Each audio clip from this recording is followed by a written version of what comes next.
Good morning students, आपका फिर से एक बार स्वागत है इनोवेटिव लाइफ चैनल में।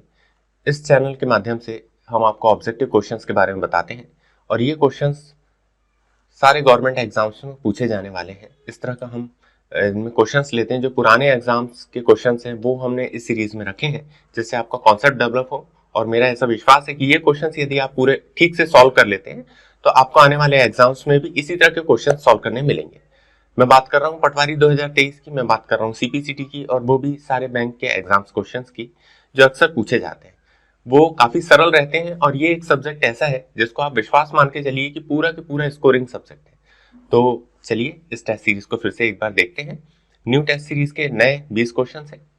चलिए, पहला क्वेश्चन है, डैश वह कोड है जो इनपुट के कुछ विशिष्ट क्रम को चिन्हित करता है यह घटनाओं के असंभाव्य अनुक्रम के द्वारा निश्चित यूजर आईडी से संचालित किया जाता है। इस क्वेश्चन के माध्यम से यह बोला जा रहा है कि ऐसा यूजर आईडी जिसके द्वारा आप नॉर्मल पर्सन से बिल्कुल अलग हटके आप डायरेक्ट सॉफ्टवेयर के अंदर आ सकते हैं, तो उस कोड को क्या कहा जाता है, जिस कोड के माध्यम से फिर आप क्या करते हैं, एक जो नॉर्मल पर्सन रहता है वो पहले पूरी अथॉरिटी फुलफिल करता है और उसके बाद सॉफ्टवेयर के अंदर आता है, अपना काम करता है। लेकिन इस क्वेश्चन में ये कहा जा रहा है कि यूजर आईडी के द्वारा संचालित किया जा रहा है और असंभाव्य अनुक्रम के द्वारा यूज किया जा रहा है। मतलब एक ऐसा अनुक्रम जो असंभाव्य है, जो एक नॉर्मल पर्सन के लिए संभव नहीं है। ठीक है ना? तो इसे क्या कहा जाता है, उस कोड को क्या कहा जाता है जिससे आप डायरेक्ट उस सॉफ्टवेयर के अंदर आ जाते हैं, आपको किसी तरह की अथॉरिटी फुलफिल करने की जरूरत नहीं पड़ती। उस कोड को क्या कहा जा रहा है, इसके बारे में पूछा गया है। तो इसमें 4 ऑप्शंस दिए गए हैं। पहला है ट्रैपडोर्स, सेकंड है ट्रोजन हॉर्स, थर्ड है लॉजिक बॉम्ब्स और फोर्थ है वायरस। अब सबसे पहले इन चारों की डेफिनेशन पर जाते हैं। तो मैं चालू करता हूं नीचे से, फोर्थ ऑप्शन से। Virus is a software, computer program जो अपने जैसा ही फोल्डर या फाइल्स को क्रिएट करना स्टार्ट कर देता है और मिलिशियस प्रोग्राम रहता है ये। इसी कारण से हार्म पहुंचाता है डेटा को और फाइल्स को, कंप्यूटर को, सॉफ्टवेयर को। ये सारी चीजें होती है वायरस के अंदर। अब बात करते हैं लॉजिक बॉम्ब्स।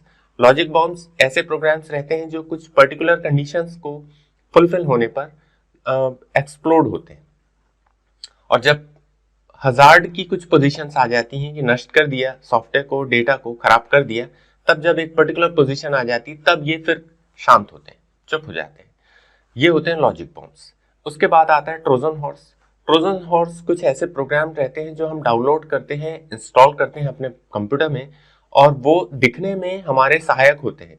देखने पर ऐसा लगता है ये मेरी मदद कर देगा, लेकिन जब ये हमारे कंप्यूटर्स में आ जाते हैं तो वो एक मिलिशियस प्रोग्राम की तरह, वॉर्न की तरह हमारे कंप्यूटर के डेटा को खराब करना स्टार्ट कर देते हैं। दिखने में ये बहुत ज्यादा यूजफुल लगते हैं लेकिन ये रहते बहुत बेकार है, जो हमारे कंप्यूटर की फाइल और डेटा को बेकार कर देते हैं, नष्ट कर देते हैं। फर्स्ट ऑप्शन है ट्रैप डोर्स। ट्रैप ट्रैप मतलब रहस्यमय और डोर्स मतलब दरवाजा। ट्रैप डोर्स की डेफिनेशन एक बार देख लेते हैं। A trap door is a kind of secret entry point in a program. एक सीक्रेट एंट्री पॉइंट रहता है किसी प्रोग्राम के लिए, नॉर्मल पॉइंट नहीं रहता है जैसा जिसमें पूरी अथॉरिटी फुलफिल करके जाना पड़े, ऐसा नहीं रहता। सीक्रेट एंट्री पॉइंट रहता है, आप डायरेक्ट पहुंच सकते हैं सॉफ्टवेयर के अंदर। That allows anyone to gain access to any system. जो अथॉरिटी प्रोवाइड करता है, आप कहीं पर भी सिस्टम का उपयोग कर सकते हैं, सिस्टम के किसी भी फाइल फोल्डर का उपयोग कर सकते हैं without going through usual security access procedure. तो जो नॉर्मल प्रोसीजर्स रहती है इसको फॉलो करने की जरूरत नहीं है। ट्रैपडोर्स की मदद से आप डायरेक्ट सॉफ्टवेयर पे पहुंच के वहां पर एग्जीक्यूट कर सकते हैं काम। ये क्वेश्चन से रिलेटेड है और यही फर्स्ट इसका राइट आंसर है। थोड़ा सा आपको देखना चाहिए। चलिए question number second, the computer units that is used for mathematical operation such as addition, subtraction, multiplication and division is known as. वो सारी प्रक्रियाएं जो जोड़ना, घटाना, गुणा और भाग जैसी संक्रियाएं करने के लिए किया जाता है कंप्यूटर की, किस यूनिट में होता है, ये पूछा गया है। फर्स्ट ऑप्शन है arithmetic logic unit, second option है कंट्रोल यूनिट, थर्ड ऑप्शन है प्राइमरी मेमोरी और फोर्थ ऑप्शन है सेकेंडरी मेमोरी। तो यहाँ अरिथमेटिक लॉजिक यूनिट होगा, बट ऑब्वियसली काफी सिंपल क्वेश्चन है। ये सीपीयू के अंदर रहने वाली यूनिट है जिसमें अरिथमेटिक मतलब मैथमेटिकल कैलकुलेशन होते हैं, लॉजिकल यूनिट छोटा है, बड़ा है, ज्यादा मान है, कम मान है, इस तरह की कंपैरिजन वाली जो स्टडीज रहती हैं वो लॉजिकल यूनिट के द्वारा किया जाता है। कंट्रोल यूनिट क्या करती है? कंट्रोल यूनिट कंट्रोल करती है डेटा के फ्लो को, और जो डिवाइसेस हैं उनको कंट्रोल करने के लिए उनमें ट्रांसफॉर्मेशन जो होता रहता है अपने इंफॉर्मेशन का, उसको कंट्रोल करने के लिए उपयोग किया जाता है। प्राइमरी मेमोरी उसे कहते हैं जो वॉलेटाइल मेमोरी रहती है, जो क्षणिक मेमोरी रहती है जैसे RAM, random access memory.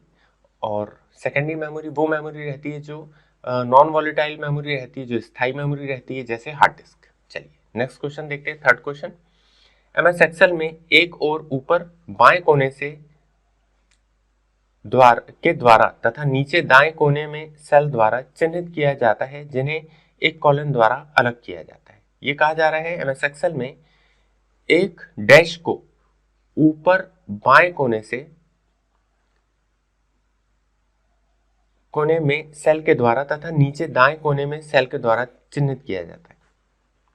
Okay, option है वर्कशीट, सेकंड ऑप्शन है वैल्यू, थर्ड ऑप्शन है call reference and fourth option है रेंज। इस क्वेश्चन में बात जो कही गई है उसका राइट आंसर होगा रेंज। रेंज को ही हम एक कोने से दूसरे कोने तक के सेल्स को कॉलन के द्वारा सेपरेट करते हैं, और यही इसका राइट आंसर है। बाकी जो रेफरेंस है, कॉल रेफरेंस हुआ, कॉल रेफरेंस अलग चीज होती है, वैल्यू मतलब मान होता है कोई पर्टिकुलर मान, और वर्कशीट मतलब एक्सेल शीट, तो इसका इससे ये राइट आंसर नहीं हो सकते हैं। चलिए नेक्स्ट क्वेश्चन देखते हैं, फोर्थ क्वेश्चन। निम्नलिखित में से कौन सी शॉर्टकट की एक नया डॉक्यूमेंट खोलती है? तो इसके चार ऑप्शंस हैं, control N, control S, control C, control F. Control F जो रहता है, एफ और फाइंड रहता है। यदि किसी डॉक्यूमेंट को हमको फाइंड आउट करना है, उस डॉक्यूमेंट में से कोई वर्ड फाइंड आउट करना है, तो हम कंट्रोल एफ का उपयोग करते हैं। कंट्रोल दबाए दबाए एफ बटन प्रेस करते हैं। उसके अलावा control C, C for copy होता है। कंट्रोल दबाए दबाए किसी सिलेक्टेड डॉक्यूमेंट्स पर जब कंट्रोल सी किया जाता है तो वो कॉपी हो जाता है डॉक्यूमेंट, और उसको हम जब दूसरी जगह पेस्ट करना चाहते हैं उसी पेज में, तब हम कंट्रोल वी करते हैं तो पेस्ट हो जाता है। सेकंड ऑप्शन है control S. Control S, S for save होता है, तो डॉक्यूमेंट सेव होने के लिए यूज किया जाता है। और कंट्रोल एन, एन फॉर होता है न्यू, जो इस क्वेश्चन का राइट आंसर है। कंट्रोल एन मतलब न्यू डॉक्यूमेंट ओपन करने के लिए इसका उपयोग किया जाता है। चलिए देखते हैं question number 5। IP stands for, IP stands for information protocol, second है इंटरनेट प्रोटोकॉल, थर्ड है इंटर प्रोटोकॉल, और फोर्थ है इंसर्ट प्रोटोकॉल। इनमें से राइट आंसर होगा इंटरनेट प्रोटोकॉल। अब इंटरनेट प्रोटोकॉल क्या होता है? Internet protocol is a branch of instruction. ये यूज किया जाता है बंच ऑफ इंस्ट्रक्शन, निर्देश या निर्देशों का समूह कह सकते हैं। जब हम डाटा को एक जगह से दूसरी जगह ट्रांसफर करते हैं तब इंटरनेट प्रोटोकॉल लागू होता है। इंटरनेट में जब इंफॉर्मेशन सर्वर से क्लाइंट या क्लाइंट से सर्वर तक पहुंचाई जाती है तब इंटरनेट प्रोटोकॉल लगता है। जब दो रिसिपेंट्स के द्वारा एक ईमेल आईडी द्वारा एंट्री किया जाता है कोई डॉक्यूमेंट, और उससे सेकंड ईमेल आईडी तक पहुंचाया जाता है, दूसरे व्यक्ति तक पहुंचाया जाता है, तब भी इंटरनेट प्रोटोकॉल लागू होता है। ये वो रूल्स एंड रेगुलेशन है जो ट्रांसमिशन को कंट्रोल करते हैं और उन्हें ये बताते हैं कि किस फॉर्मेट में इन्हें भेजना है, क्या सिक्योरिटी रखनी है, जिससे पूरा डेटा प्रॉपर तरीके से एक जगह से दूसरी जगह को ट्रांसफर किया जा सके। चलिए ये क्वेश्चन आपको समझ में आ गया होगा। चलिए नेक्स्ट क्वेश्चन देखते हैं, 6 नंबर का। Low level language are also known as, low level language को किस नाम से भी जाना जाता है? बेसिकली लो लेवल लैंग्वेज वो लैंग्वेज रहती है जो मशीनों के द्वारा उपयोग की जाती है। तो यहाँ जो ऑप्शन है, सबसे पहला है सोर्स कोड, सेकंड है मिडल वेयर्स, थर्ड है असेंबली लैंग्वेज, और फोर्थ है मशीन लैंग्वेज।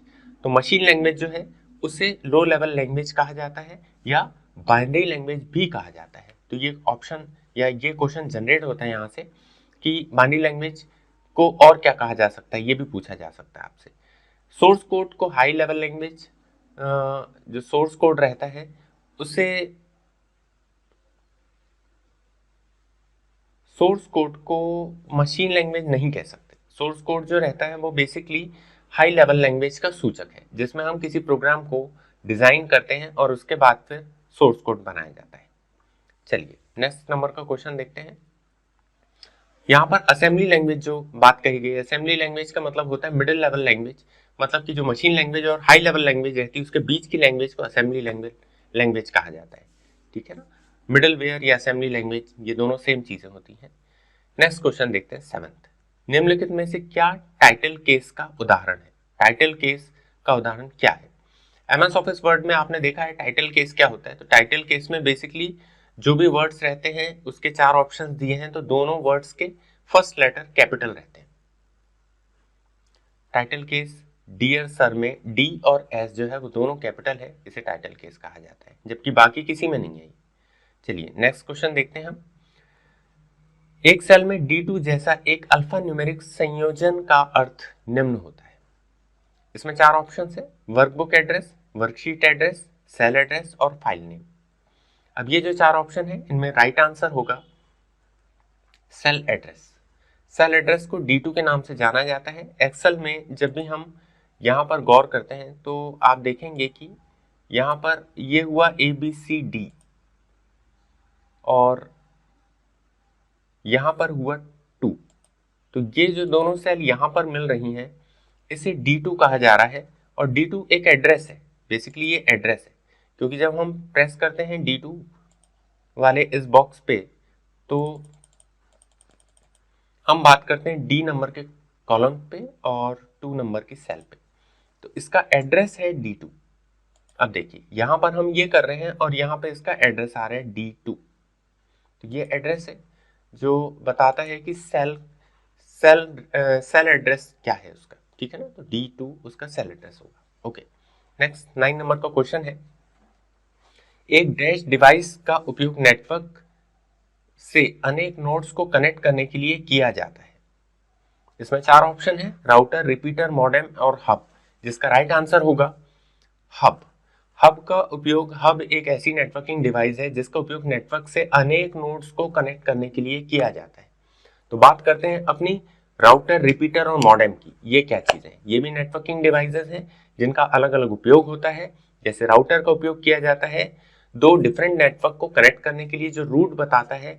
जैसे 2 अलग अलग प्लेटफॉर्म है नेटवर्क्स के, तो उनको कनेक्ट करने के लिए रूटर का उपयोग किया जाता है, राउटर का उपयोग किया जाता है। रिपीटर का उपयोग किया जाता है जब आप काफी दूर तक एक फ्रीक्वेंसी को भेजते हैं तो वो वीक होने लग जाती है, उसको फिर से स्ट्रेंथन करने के लिए या फिर से स्ट्रॉन्ग बनाने के लिए हम रिपीटर का उपयोग करते हैं। तो ये रिपीटर का काम होता है जैसे वही फ्रीक्वेंसी फिर और ज्यादा फोर्सेस से आगे बढ़ पाए। जब हमको लॉन्ग डिस्टेंस तक इंटरनेट पहुंचाना होता है, इंफॉर्मेशन को पहुंचाना होता है, तब रिपीटर का उपयोग किया जाता है। नेक्स्ट है मॉडेम, जिसका फुल मीनिंग होता है मॉड्यूलेशन एंड डीमॉड्यूलेशन। ये एनालॉग से डिजिटल और डिजिटल से एनालॉग में कन्वर्ट करने के लिए उपयोग किया जाता है। अब 4th ऑप्शन है हब। जैसा बताया कि एक हब डिवाइस का उपयोग नेटवर्क से अनेक नोड्स को कनेक्ट करने के लिए किया जाता है। तो हब एक ऐसी डिवाइस रहती है जिससे आप कई सारे वायर्स नोड्स निकाल सकते हैं और फिर इंटरनेट कनेक्ट कर सकते हैं। चलिए नेक्स्ट क्वेश्चन देखते हैं 10वां। एक्सेल फाइल एक वर्कबुक कहलाती है क्योंकि 4 ऑप्शन दिए हैं। इसमें टेक्स्ट और डेटा हो सकता है, इसे परिवर्तित किया जा सकता है, इसमें वर्कशीट तथा चार्ट शीट सहित अनेक शीट हो सकती है, और 4th है इसे बनाने के लिए बहुत परिश्रम करना पड़ता है। तो 4th ऑप्शन जो है, इसमें वर्कशीट और चार्ट शीट सहित अनेक शीट हो सकती हैं, ये इसका राइट आंसर होगा। चलिए देखते हैं 11 नंबर का क्वेश्चन। आप कंप्यूटर ऑन करने में विंडोज में लॉग ऑन करने पर कौन सा स्क्रीन एरिया देखते हैं? जैसे ही हमने कंप्यूटर ऑन किया तो सबसे पहले क्या दिखता है, ये इस क्वेश्चन का मतलब है। सबसे पहला लिखा है हार्ड डिस्क, दूसरा है मॉनिटर, तीसरा है डेस्कटॉप और चौथा है स्टार्ट मेन्यू। तो इसका राइट आंसर होगा डेस्कटॉप। डेस्कटॉप दिखता है हमको। चलिए, एमएस वर्ड का वैध फॉर्मेट क्या है? एमएस वर्ड फाइल जो रहती है, जब हम टाइप करते हैं कुछ डेटा, तो उसमें किस फॉर्मेट में डेटा सेव होता है? इसका right answer JPEG, PNG, doc और access E executive file EXE का एक्सटेंशन दिया गया है, तो इसका राइट आंसर होगा .doc। डॉक्यूमेंट फाइल होती है एमएस वर्ड की और इसका वैध फॉर्मेट डॉक होता है। चलिए, अब बाकी जो तीनों है जेपीजी और पीएनजी, ये फोटो के एक्सटेंशन है, और EXE एग्जीक्यूटिव फाइल जो रहती है उसका एक्सटेंशन है, और .doc जो रहता है वो वर्ड फाइल का है। 30 नंबर का क्वेश्चन है, ईमेल भेजते समय लाइन संदेश की सामग्री के विषय में अवगत कराता है। ये जो रहती है, ये भेजते समय ये जो लाइन जिसके ऑप्शंस दिए गए हैं, संदेश की सामग्री के विषय में अवगत कराता है। तो इसमें 4 ऑप्शंस हैं, टू, सीसी, कंटेंट्स और सब्जेक्ट। तो जो सब्जेक्ट रहता है वो हमको ये बताता है कि लेटर में क्या लिखा हुआ है। सब्जेक्ट हमेशा छोटे एक लाइन का दिया जाता है और ये बताता है कि लेटर्स में किस संबंध में बात कही जा रही है। इसका फोर्थ राइट आंसर होगा। देखते हैं 14 नंबर का। 1024 GB के बराबर होता है 1 TB, 8 GB, 1 PB, 1 MB। ये स्टोरेज डिवाइसेस की कैपेसिटी है। तो 1024 जो रहता है GB किसके बराबर होता है? ये 1 TB, 1 टेराबाइट के बराबर होता है। चलिए देखते हैं 15 नंबर का क्वेश्चन।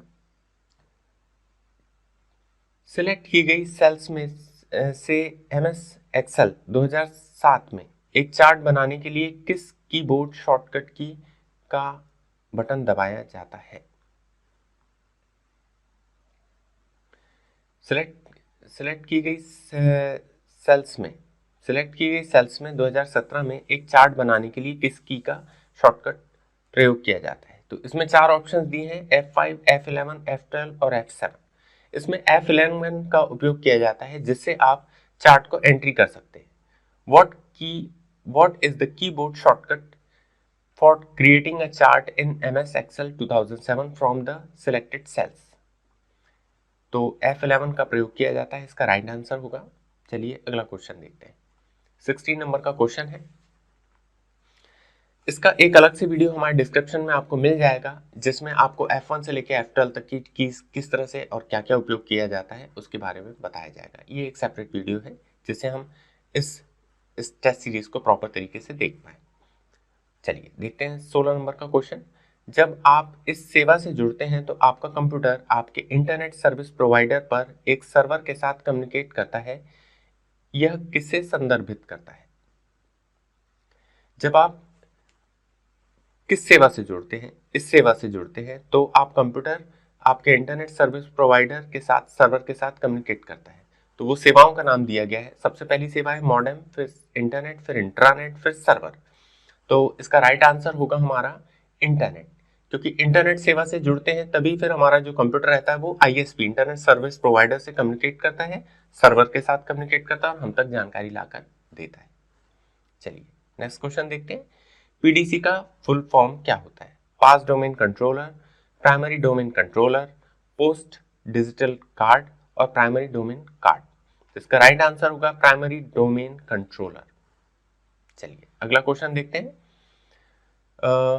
क्या होता है जब आप MS Excel में एक कॉलम का चयन करते हैं और कंट्रोल शिफ्ट और प्लस एक साथ दबाते हैं? MS Excel में क्या होता है जब आप कंट्रोल शिफ्ट और प्लस को एक साथ दबाते हैं?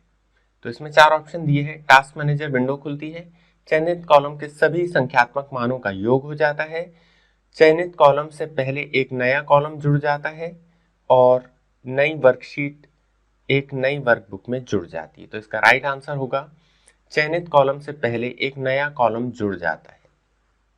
ओके नेक्स्ट क्वेश्चन देखते हैं। निम्नलिखित में से स्टोरेज डिवाइस कौन सी है? तो सिर्फ पेन ड्राइव, सिर्फ हार्ड डिस्क, सिर्फ CD और उपरोक्त सभी। बट ऑब्वियसली तीनों ही मेमोरी डिवाइसेस हैं, इसलिए fourth option is the right answer होगा। उपरोक्त सभी मतलब पेन ड्राइव, हार्ड डिस्क और CD जो रहती है, ये तीनों मेमोरी डिवाइसेस है, स्टोरेज डिवाइसेस है। अपना लास्ट क्वेश्चन है।